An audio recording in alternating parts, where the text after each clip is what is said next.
Hello everybody lot, my name is Max, welcome back to my YouTube channel and another Nottingham Forest player profile, where today we're going to be talking about Maxwel Cornet. The Burnley forward is heavily rumoured to be leaving Turf Moor this summer, with Nottingham Forest, one of the clubs very heavily linked to the Ivorian forward, with a release clause in the region of around £17.5 million.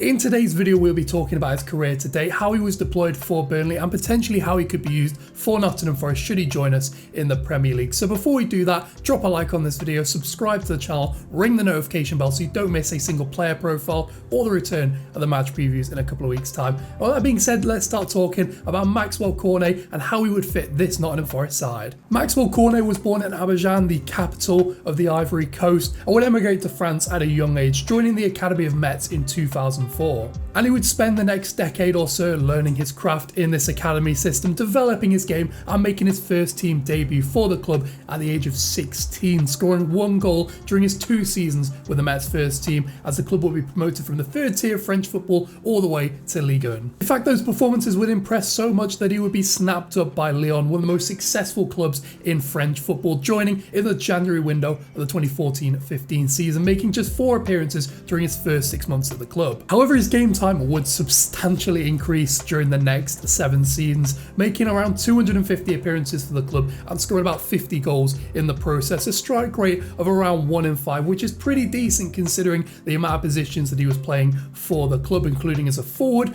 both sides of the wing, and as a left-sided fullback during the latter stages of his Lyon career. Eventually though, his time in France would come to an end, deciding to take up a new challenge in the Premier League with Burnley, making 26 appearances in the Premier League last season, scoring 9 and assisting 1, as Burnley were relegated in a dismal campaign where, to be fair, he was probably their only bright spark. And if you look at what he achieved compared to other forwards in Europe, which is probably where he picked up the most of his minutes for Burnley, there are definitely reasons to be optimistic on the 25-year-old. He is a very solid attacking threat, possessing an XG and A of around 0.45, which is marginally better than that of Emmanuel Dennis, the player we were talking about last time out, and just a bit above average for forwards in Europe. He was also a solid ball carrier for Burnley as well, ranking just above average for forwards in Europe for progressive carries completed, and about average for dribbles completed amongst other forwards in Europe, which shows his real quality bringing the ball forward into the final third. But where he, like Dennis, really shined was as a defensive forward option, ranking in the top 25% of forwards for tackles and interceptions completed, and above average for pretty much every defensive metric you can imagine: tackles,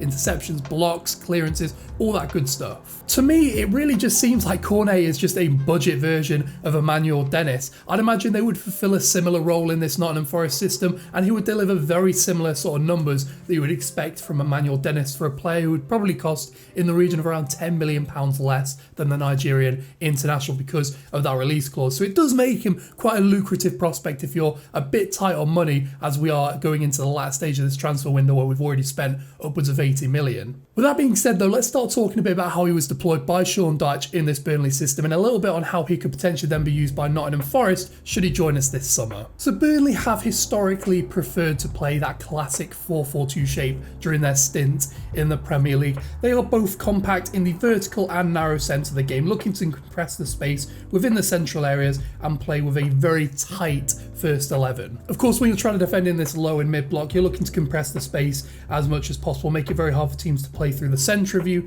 Instead, you're forcing them through and into the wide areas and forcing them into crossing. Burnley were the side who conceded the 3rd most crosses in the Premier League last season, and that really reflects the style of play they were playing. Very hard to go through the centre of them and forcing you to cross from deeper positions where you're less of a threat. When Burnley are counter-attacking, he is probably their only forward option, centre forward option, who genuinely had pace to get in behind. And when you're sort of picking the ball up in these defensive areas, you've committed the opposition forward through your low and mid block, using the opportunity to then get in behind using these long balls over the top. He is probably one of the few players in the Burnley team who could run onto those kinds of chances, who probably had the pace to beat most centre-backs in the Premier League. He was also able to run onto flicked-on headers. Chris Wood was the man who was playing alongside for at least the first half of the season before he joined Newcastle, and his ability to run onto those flicked headers that the New Zealander likes to sort of provide to his strike partner really enabled him to use the pace that he's got to get in behind. And he's still physically quite a good forward, but really the pace and his movement in and behind the back line is really where he thrived. Really, his natural attacking instincts combined really well with his pretty solid technical ability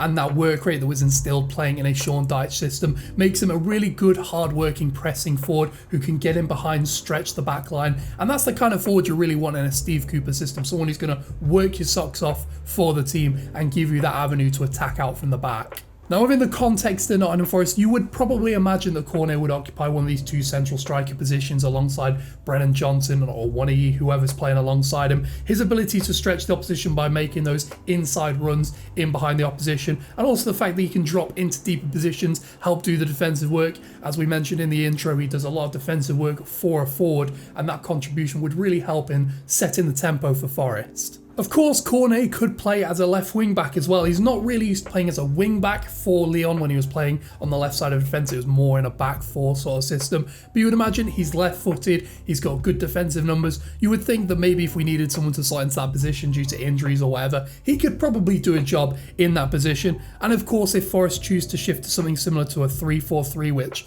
as from what I've seen, we've been playing a little bit in pre-season, he could play off the left or the right hand side of that attack very easily and dovetail well off Awoni and Brennan pretty easily, I would imagine. Overall, to a lower end Premier League side, Cornet seems like a pretty valuable asset with over 300 senior appearances before the age of 26 and experience in the Champions League and 2 top European leagues. There definitely seems to be a player there who could be of value to a lower end Premier League team like an Everton or a Nottingham Forest who are aiming for that sort of 15th, 16th place position. I personally don't think he would be starting every single week for us, but as an option off the bench or someone who could come in and fulfill a specific role in the side, I think there's very few options in Europe at that price range who offer what Cornet does. So in terms of a grade for Maxwel Cornet, I'm going to give him an A-. He just tips in to that A grade region over Emmanuel Dennis simply because of the value for money. I like Emmanuel Dennis, he's a great player, but with the lack of experience he has in top European leagues and also the fact he would cost potentially £10 million